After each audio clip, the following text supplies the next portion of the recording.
isuduwaha wasaaradda horumarinta caafimaadka gobolka Awdal Dr. Mustafa Muumin Muuse oo maanta qaybo ka mid ah warfidiyeennada kula hadlayay xafiiskiisa uu ku leeyahay magaalada Boorama ayaa ka warbixiyay xaaladda xanuunka COVID-19 ee 3 bilood ee u dambeysay kaasoo isuduwaha wasaaradda horumarinta caafimaadka gobolka Awdal uu sheegay in labadii toddobaad ee u dambeysay xanuunka coronavirus laga helay 14 qof 685 qof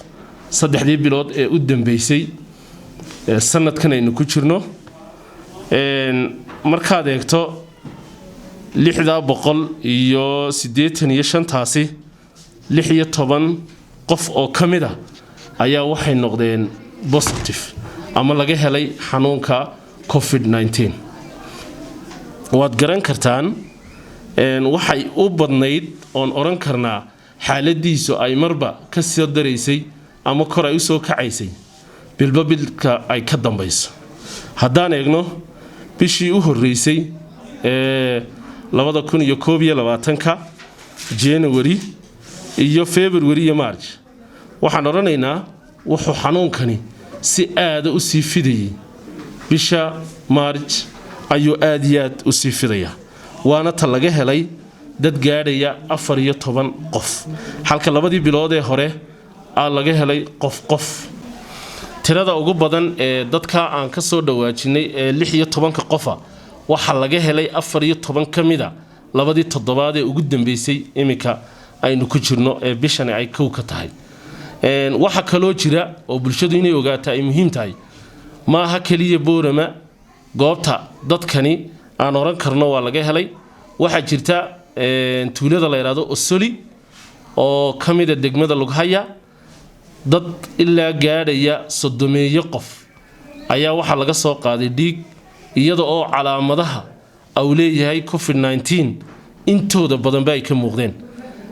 alxamdulillah ilaa imika waxaan filaynaa oo ka sugaynaa jawaabta bahda laboratoryga gobolka oo PCR ka gacanta ku haysa waxaan u dirnay shaqaalo xirfadlayaal oo dhaqaatiir iyo nurses iyo laboratories ku jira si ay dadkaasi u soo ogaadaan sidoo kale isuduwaha wasaaradda horumarinta caafimaadka gobolka Awdal Dr. Mustafa Muumin Muuse oo hadalkiisa sii wata ayaa bulshada ugu baaqay in la qaato talooyinka wasaaradda horumarinta caafimaadka Soomaaliland kuwaas oo uu sheegay in ay tahay xalka kaliya lagaga hortagi karo xanuunkan kaliya muhiimadu waxay tahay inaan la wadaagno hadba xaaladdu halka ay marayso iyo inaan ka wacyi gelino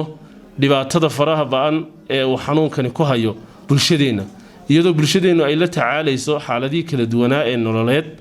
iyo dhibaatooyinkii kala duwanaa ee haday abaar tahay iyo haday dhinac kaleba tahay laakiin xanuunkani ma aha mid la xakameyn karo markaad eegto hadii ayna bulshadu u dhagnugleyn inay fariimaha kala duwan ee wasaaradda horumarinta caafimaadka inay qaadato istabiska la qaadayo ee lagaga hortagayo waxa kow ka ah inay dadku nadaafadooda ilaaliyaan inay kala fogaadaan